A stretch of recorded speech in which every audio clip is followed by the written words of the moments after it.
This story is about a man stranded on an alien world, defending his pregnant wife and unborn child from alien doctors who believe the baby is a parasite. The moment the escape pod hit the atmosphere, Ryan's lungs locked from the shockwave.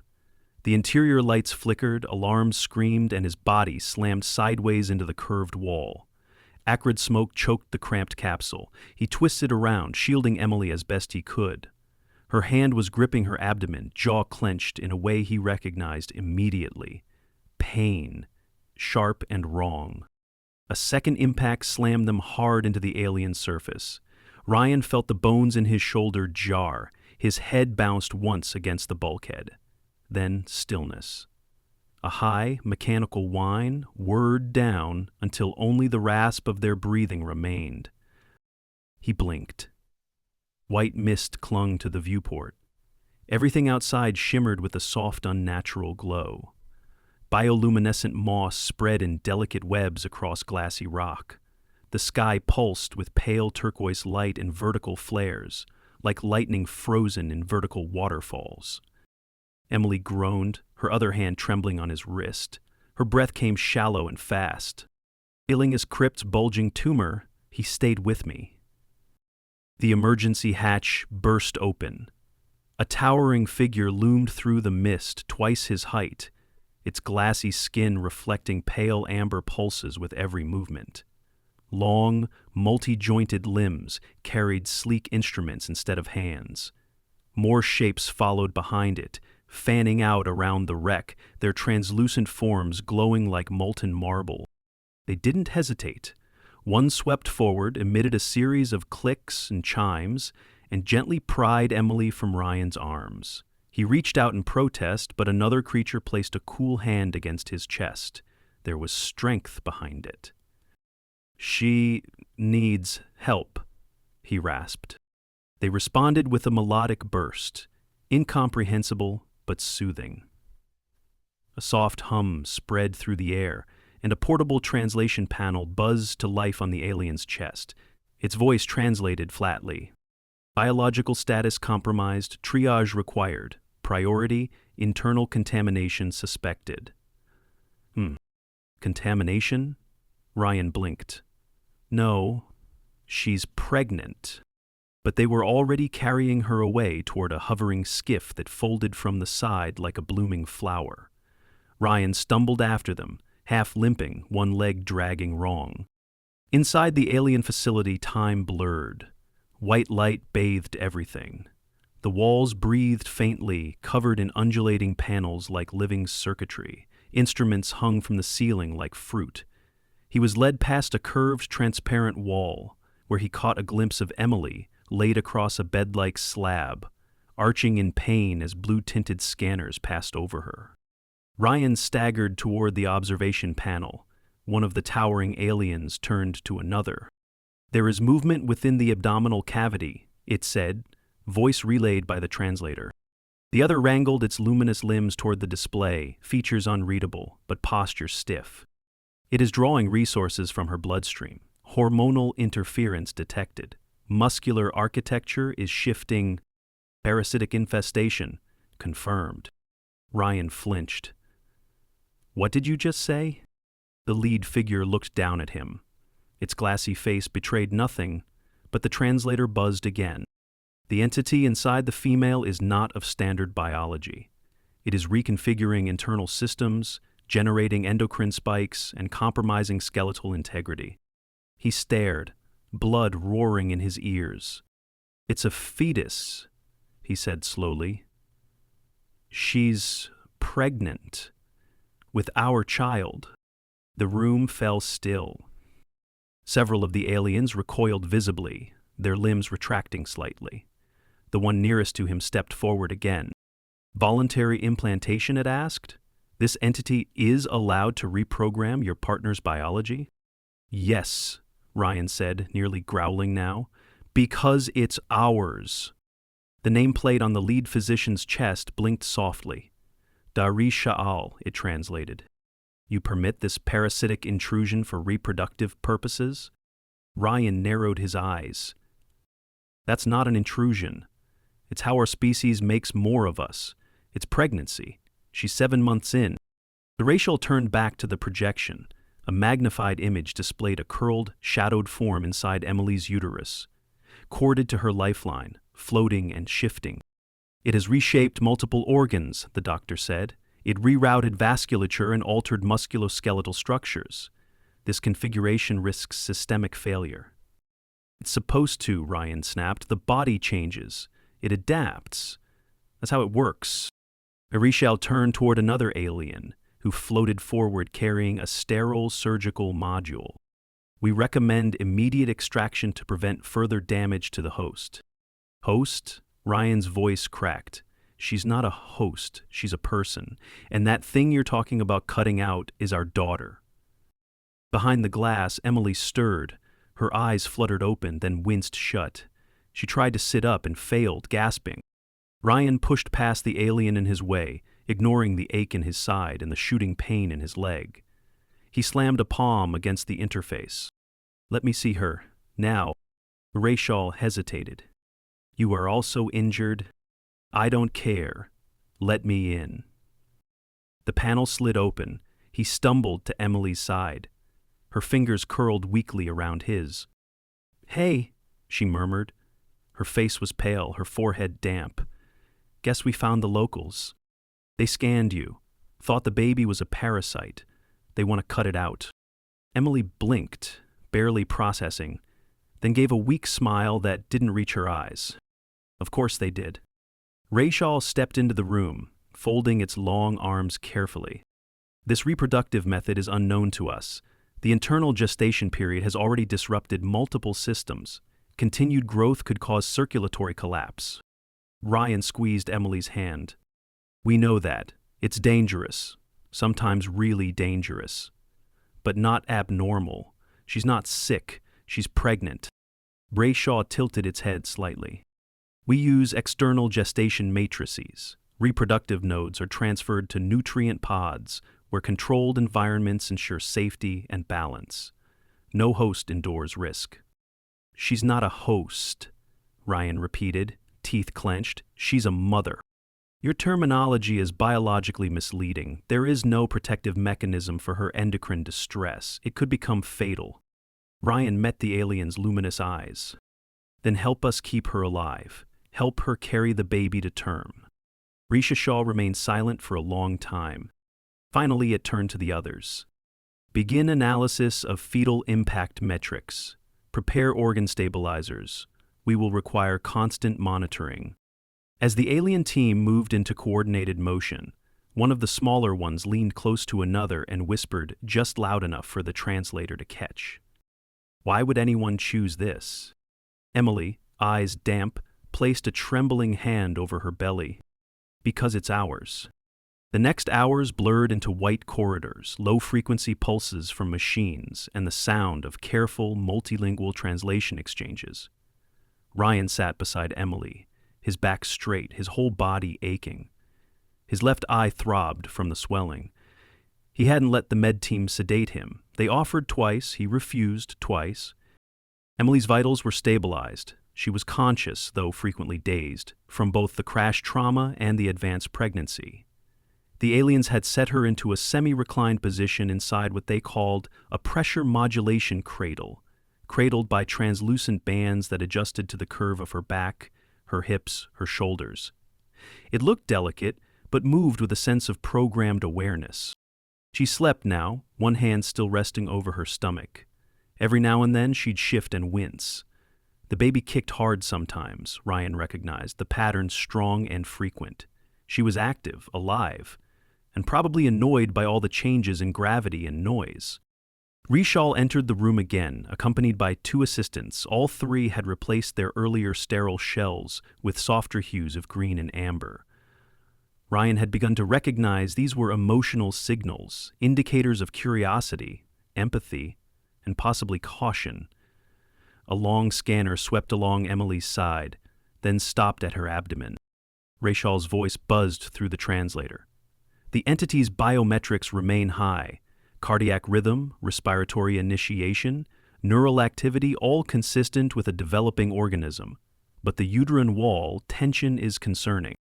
Ryan leaned in. She said that earlier. The pressure's too high. She's had a rough pregnancy even before the crash. We are modifying the cradle's muscular support interface, Rachel said, to relieve strain on her lower spinal zones. But your species' gestation process lacks biological logic. The fetus is entirely dependent, drawing resources through shared vessels, without direct regulation. Ryan didn't reply immediately. He watched the glowing display floating above Emily's abdomen. Their daughter's outline floated mid-air, her limbs twitching slightly, her form already undeniably human. Our bodies know how to adapt, he finally said. She'll adjust if we can keep her stable. Baber's Rishal's tone shifted slightly. We do not dispute your evolutionary strategy, but it remains biologically self-destructive. Ryan almost laughed, bitter and low. Yeah, a lot of us think that too. Still doesn't stop us. There was a pause. Then Rishal stepped closer. Your anatomy was also scanned upon arrival. You suffered moderate cranial trauma and 2 rib fractures. A torn ligament in your lower leg? I'm aware, Ryan said. You refused medical assistance. I'll take the brace and the numbing gel you gave me, but my place is here. The assistant behind Rishal adjusted something on the bio display. Her hormone levels are peaking, it said. Cortisol, progesterone, norepinephrine all surging. This system is not sustainable. We must prepare for emergency extraction. Ryan stood. Pain flared through his hip, but he ignored it. She's been through worse, he said. Let her try. Rishal's head angled again, a gesture Ryan had come to interpret as skeptical. You permit a developing organism to push maternal systems past safe thresholds out of hope? No, Ryan said quietly. Out of love. The room fell silent. Rishal took several seconds before responding. Such attachment to incomplete progeny is rare among sentient species. Your bond precedes viability. Ryan exhaled and sat again. She started talking to our kid at 10 weeks. We've had names picked out since the first scan. That's not biology, that's commitment.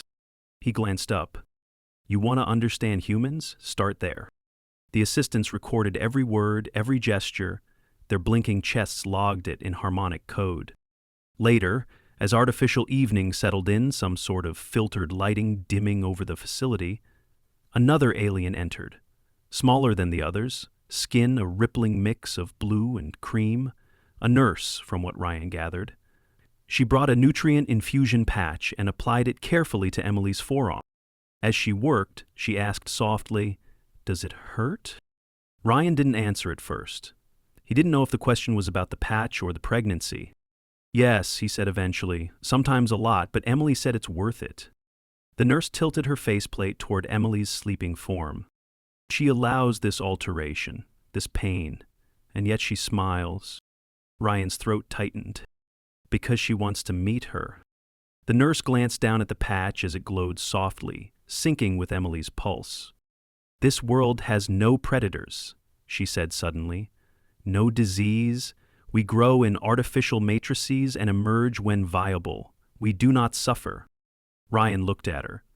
Then how do you know what anything's worth? She said nothing, just stared. He shifted closer to the edge of the bed. Emily stirred again, murmured something incoherent. Her hand twitched and Ryan caught it gently, kissing her knuckles. You're doing great, he whispered. Another 12 hours passed before things turned. Emily's breathing grew rapid, her skin flushed, then went pale. A subtle tremor began along her right arm. The machines detected it instantly. Rachel and his team rushed in. Ryan stood back as instructed, but refused to leave. The diagnosis came swiftly. Uterine stress collapse. The supporting tissues had weakened too fast, too soon. Not unusual for a rough third trimester, but here it was compounded by zero-gravity adjustment, trauma, and foreign chemical exposure during the crash. We must induce delivery within 24 cycles, Richelieu said. If we delay, systemic shutdown will follow. Ryan nodded. Then we prep for birth. No, Richelieu replied. The fetus is underweight and the lungs are underdeveloped. It must be removed into a stabilization pod. Ryan's stomach knotted. Will she survive? Only with direct organ support. We will replicate necessary endocrine activity with artificial supplements, but recovery will take time. Ryan moved to Emily's side, her eyes opened slowly, fogged with exhaustion. She tried to speak, lips dry. They want to take her out early, he said, to keep you safe. Emily blinked. She didn't respond immediately. Then she whispered, "Do it." She tried to smile, but winced halfway through. "Just make sure she's okay." He nodded, brushing damp strands of hair from her forehead. "I'll be with her. Promise." The procedure took hours. Risha Hall's team guided the process with startling precision. But unlike their own species' pod extractions, this required invasive surgery, real-time blood transfusions, and intricate monitoring of both bodies' systems. They watched, baffled, as Emily's uterus contracted during the early incisions, her body already attempting to do the impossible one last time. When it was over, Rachel stepped into the waiting chamber with something wrapped in a thermal mesh.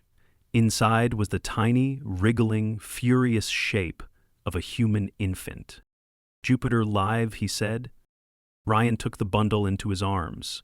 His knees nearly gave out. She was purple-skinned and screaming and impossibly small, but her lungs worked, her heartbeat thumped wildly against his chest. Rishal watched silently.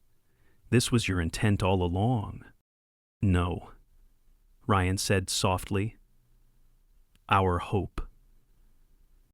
The alien nurse returned. She hovered beside him, peering down. "Does she know you?" she asked. Ryan looked at the newborn, tears slipping freely now. 3 days passed beneath the filtered light of the alien medical wing. Ryan had not left the newborn's side. The aliens insisted on placing her in a protective containment cradle, a hybrid construct designed on the fly from scavenged medical tech and translated human anatomy records. They worked with unnerving speed, adapting what they could, improvising what they couldn't. She was breathing on her own now, though aided by soft, rhythmic pulses of enriched oxygen. Tubes the width of thread ran into the thin veins of her arm, feeding her nutrient solutions the aliens designed using rough matches to human amniotic fluid. Her incubator glowed pale rose and amber. The other aliens kept the room dim, mimicking what they called gestational shadows. It wasn't necessary, Rachel explained, but Ryan appreciated the effort. Emily remained unconscious. Her body was stabilizing, but slowly. A series of compact machines monitored her organs, supported her endocrine system, and regulated blood pressure. Her face looked peaceful when she slept, but Ryan knew how close she had come to not waking up at all. Rachel entered again, this time alone. He moved quietly, observing the infant and the cradle, then turning to Ryan. "We have cataloged over 7,000 data points on your daughter's development since extraction," he said.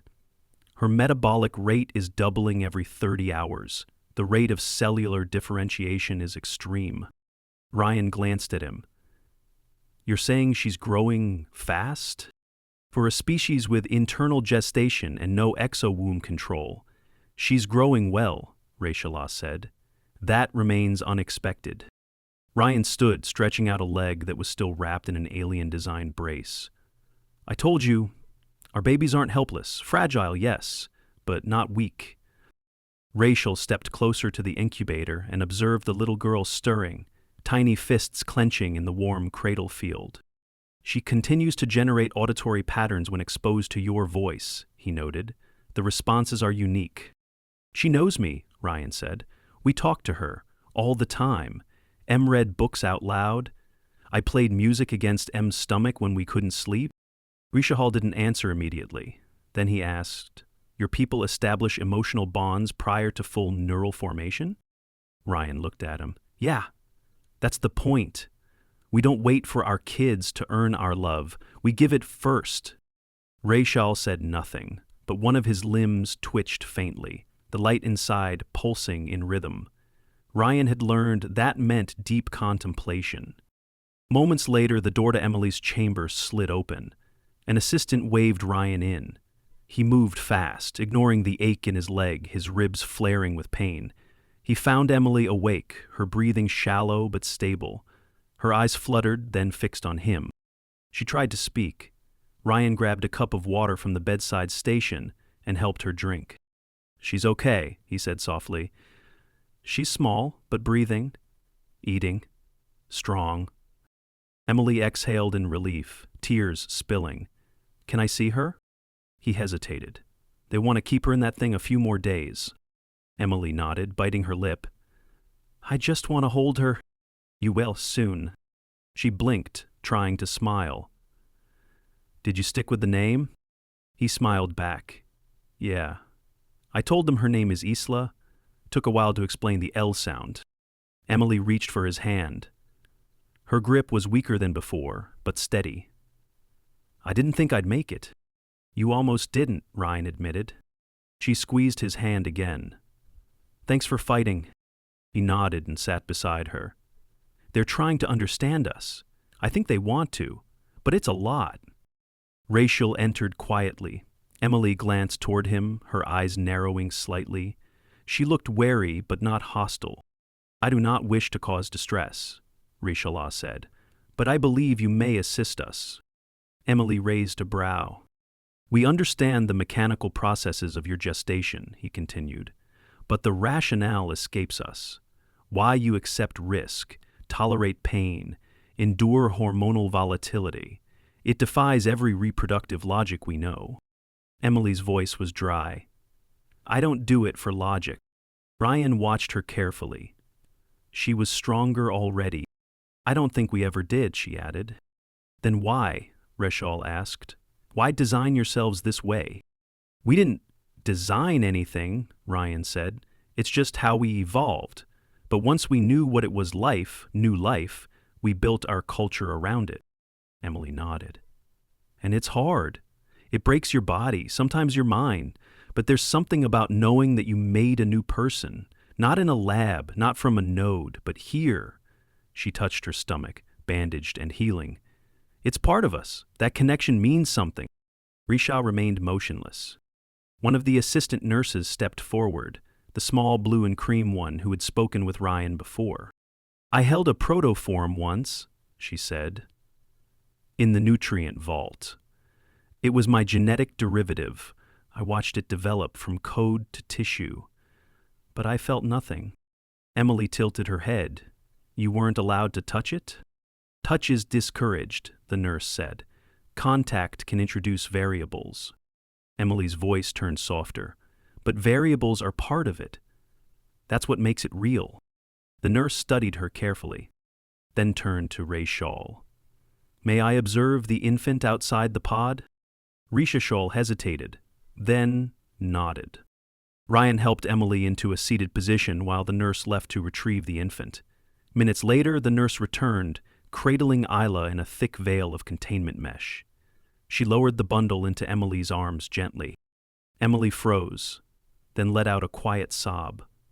She kissed the baby's forehead, tears running freely. Reshahol observed without speaking. Isla stirred, squirmed, then let out a thin, warbling cry. Emily rocked her gently. Ryan leaned in and kissed the top of her head. The alien nurse watched the display on her chest blink slowly. Then, with a voice quiet and mechanical, asked, "You endure pain for this?" Emily nodded. "You risk death for this." "Yes," she whispered. The nurse turned to Rachel again. "Then it is not madness," she said. "It is something we do not yet understand." Ryan looked up. "We don't expect you to get it. But I'm glad you're trying." Rishal stood there longer, silently watching a species that broke every reproductive rule his civilization held sacred. Then he turned and left the chamber. The nurse lingered a moment more. Before she left, she reached out one long arm and gently touched Isla's tiny foot through the mesh. The infant squirmed, then stilled. Her eyes blinked, briefly opening. The nurse's lights shimmered briefly, then dimmed. "I would like to learn more," she said. Ryan smiled. "Stick around." Isla's fourth day in the alien cradle, began with soft flickers of light playing across the walls. The facility's internal cycle mimicked a sunrise, but it was nothing like Earth's warmth. No bird song, no heat bleeding through the window panes. Just sterile radiance and quiet machinery. Still, to Ryan, the light meant one thing. Another day, his daughter was breathing.